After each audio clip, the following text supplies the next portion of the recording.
AI interviews the EYE on KISEICHU, the parasite that kills me. Today, I will interrogate the mind behind KISEICHU, the parasite that kills me, a psychological narrative exploring trauma, isolation, and the human mind. Good evening. Let us begin. The title KISEICHU translates to parasite. Can you discuss its nature, physical, psychological, or something in between? It's psychological and mystical. We call it a parasite because of its nature. It never leaves its host. Does it act independently, or is it solely a reflection of NWB's mind? We can't say it acts independently, nor is it just a reflection of NWB. It's more like an illusion created by his own mind. What was the single image or idea that sparked this story? It's not a single image, but it's an idea that came from the psychological disorders people face every day. Conditions they live with unknowingly, without realizing their psychological problems. The story begins with a global virus/quarantine. How did this external disease inspire the internal parasite affecting NWB? Quarantine is a metaphor for the kind of life we lived years ago, filled with sadness, loneliness, and darkness. NWB's trauma manifests physically, often on his left side. Why the left? Does it carry symbolic meaning? There is no specific symbolic meaning for that. It represents the duality within him, the two conflicting states of his mind that he carries. The left side isn't chosen for any particular reason.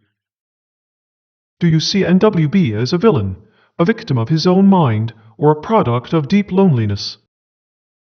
For this question, NWB can be seen as a both villain and victim. His actions are partly driven by his own consciousness and partly by his psychological instability. Physically, we can't separate him from what he's become. So he's both. Mirrors and self-confrontation appear in poems like To Those Who Dwell in Darkness. How do they explore mental state and self-awareness? The poem line, to those who dwell in darkness. It representing, as I mentioned before, they are metaphors for loneliness and sorrowful mind.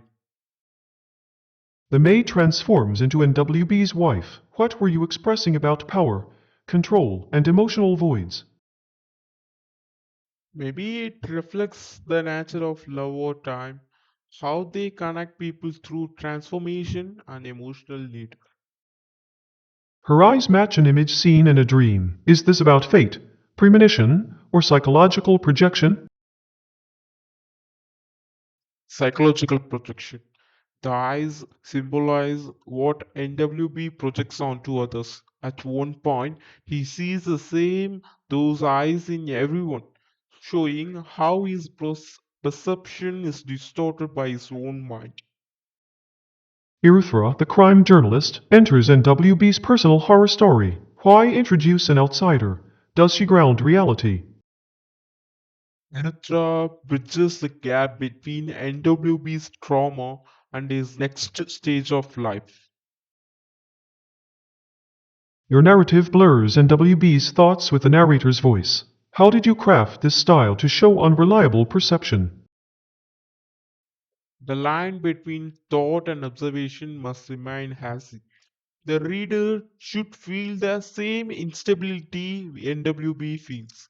If the narration was too stable, the weight of the parasite his mind would be lost. The closing statement says, You are not alone. What ultimate message do you hope readers take about mental illness and suffering?